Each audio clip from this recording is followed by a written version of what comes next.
Hi, this is Ike from Groovy Entertainment. Today we got another book on tape to play for you. Today's book is G.I. Joe Cobra Strikes from 1986. So let's get started. Hello everyone, and welcome to your G.I. Joe read-along book.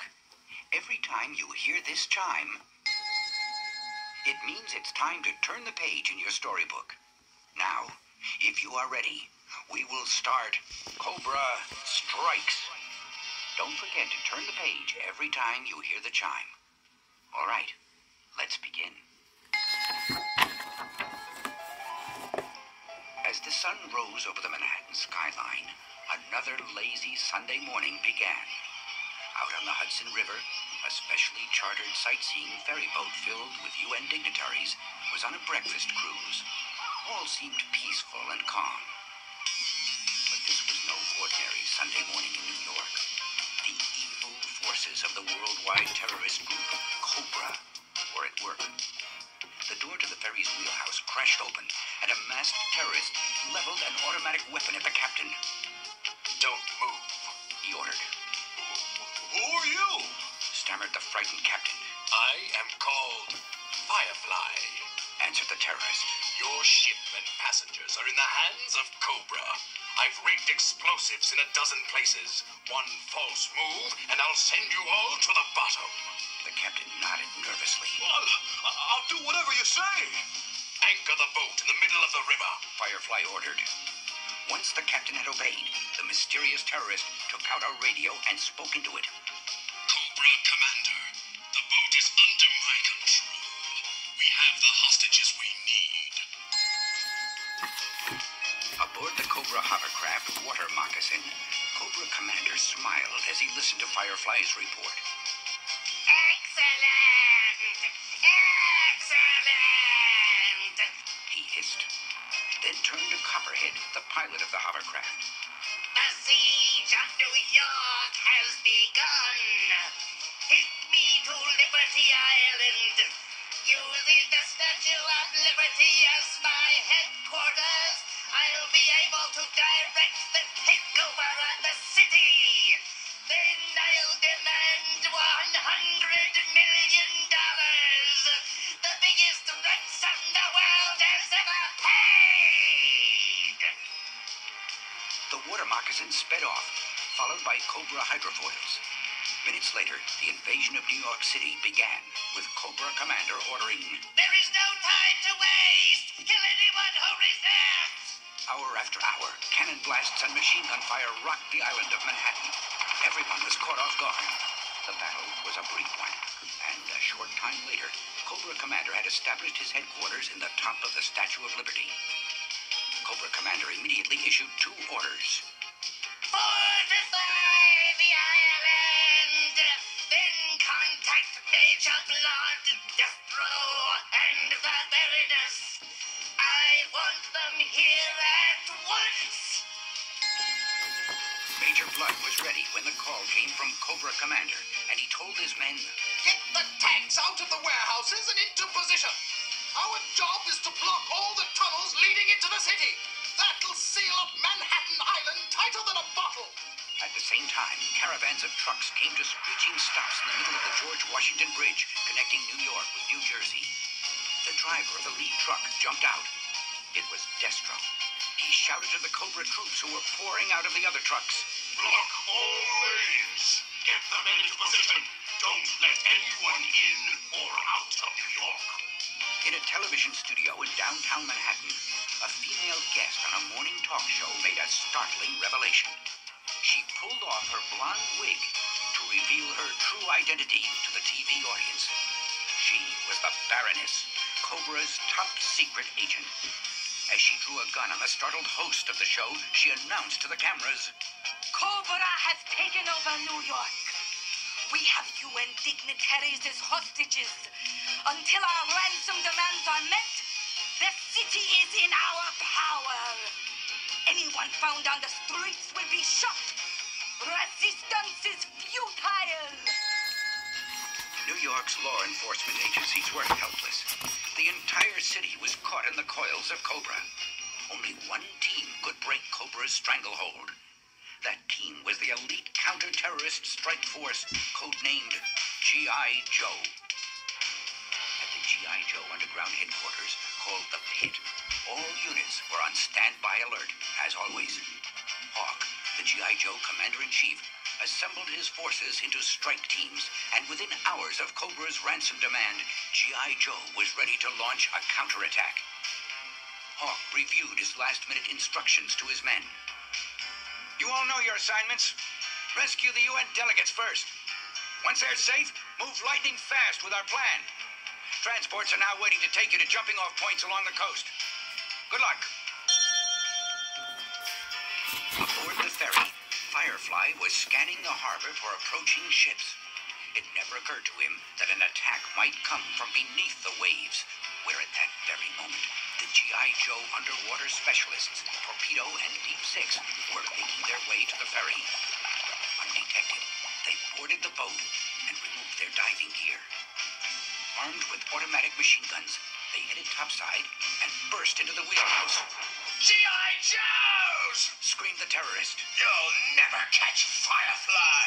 And in a bold move, Firefly crashed through a glass window and rolled out onto the deck. He ran toward the back of the ferry. Go after Firefly. Deep Six told Torpedo.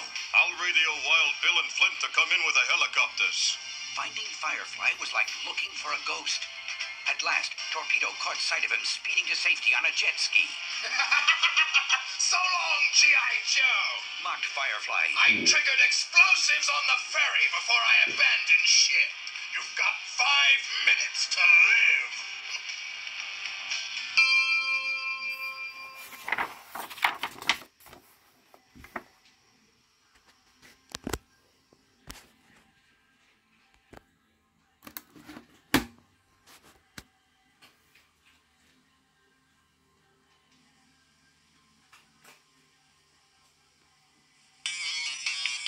Less than 2 minutes after Deep Six's call, the Joe team choppers were hovering near the ferry. It took them another 2 minutes to rescue Deep Six and the UN delegates. The huge helicopters flew off just moments before a massive explosion blew the ferry into splinters. In the chopper, Deep Six winked his thanks to Wild Bill. Then he picked up the radio and announced, Operation Retriever to all units. All ducks safe. Go get 'em, G.I. Joe. From various points along the coast, teams of G.I. Joes sprang into action. Well, the G.I. Joe hovercraft headed for Liberty Island, with Cutter at the helm and a team of 5 G.I. Joes aboard. The forces opened fire from the statue. Shells exploded and bullets whizzed past Cutter as he steered clear of the enemy barrage and moved closer and closer to shore. From a barge below the George Washington Bridge, Duke and his team prepared to launch a surprise attack. Rock and roll is in position up on the bridge. Duke told his men. Get your jetpacks on. Holding grenades and weapons, the 3 G.I. Joes jetted upward and above the bridge roadway. Let 'em have it! Duke yelled as he hurled down a grenade. Yo, Joe! The explosion sent a surprised Destro scrambling for cover, snarling. G.I. Joes! Then he ordered, Blast them out of the sky! The Cobra troops turned their fire on Duke and his team. Suddenly, from one end of the bridge came the roar of a motorcycle. It was rock and roll on his specially built bike. The cycle's machine gun turret spit fiery lead, and the Cobra troops began to fall back. Deep under the city's streets and rivers, teams of G.I. Joes prepared to clear the tunnels of Cobra defenses. One team managed to sneak up on the tank blocking one tunnel. A shot from a G.I. Joe self-propelled gun reduced the Cobra armor to smoking rubble. In the other tunnel, the Joe team in a tank approached a Cobra tank cautiously. As their tank's turret came out of the shadows into the light, Major Blood spotted them and shouted, A G.I. Joe tank! Open fire! The Cobra tank fired quickly and missed. The G.I. Joes returned the fire. There was a blinding flash, followed by an explosion. Major Blood jumped away from his smoking tank and yelled orders to his support infantry. Hold them off while I make good my escape! And away he sped in a Cobra stun. Once the tunnels were cleared, G.I. Joe infantry teams blasted their way past Cobra troops into the city. Scarlet and Snake Eyes headed for downtown Manhattan. Their objective was the TV studio the Baroness had taken over. Inside the studio, the terrorists warned the Baroness of the Joe team's approach. What? G.I. Joe forces inside the city? She gasped. Well, you know the escape plan. Head for the roof! The Baroness and her agents raced into the hall just as the elevator doors opened. Too late, Baroness. Yelled Scarlet. This time we have you. The Baroness reached for her gun. Scarlet was faster, and she blasted the pistol from the Baroness' hand. The terrorist began backing away. Without a sound, Snake Eyes sprang into action. The martial arts expert quickly KO'd the other agents. When the Baroness had backed to the end of the hallway, it looked as if she was trapped. Suddenly, the sound of a helicopter overhead reached their ears. That's blood with my aerial taxi! Laughed the Baroness as she raced to a window and climbed out. Before Scarlet could reach her, the Baroness had grabbed a rope ladder that was lowered from the helicopter, and away she flew in the Cobra chopper. Back at the Statue of Liberty, Cobra Commander received each new report with anger. His forces were on the run. The reports are bad. He hissed to his guards. Firefly, Blood, and the Baroness have been routed. This throw can't hold out much longer. We have to retreat. Cobra Commander quietly left the Statue of Liberty as the battle raged around him. He made his way to the water moccasin, which Copperhead had ready for him. We'll pick up Destro on our way out. Cobra Commander said as the hovercraft sped away. On the bridge, the Cobra forces were now surrounded.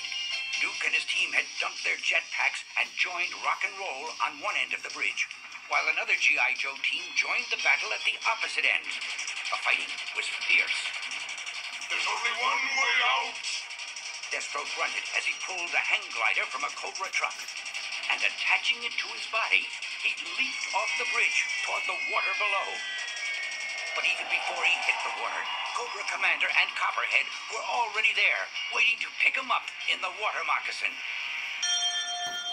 Without their leaders, the remaining Cobra resistance crumbled. U.S. military forces and New York City police took charge. Law and order was restored to the city. Later, after the mop-up operations, all of the G.I. Joes assembled beneath the liberated Statue of Liberty. Cobra has been defeated again. Announced Deep Six. Duke nodded and pointed at Lady Liberty. The torch of freedom still burns over New York. He added proudly. Yes, Added Scarlet. thanks to G.I. Joe.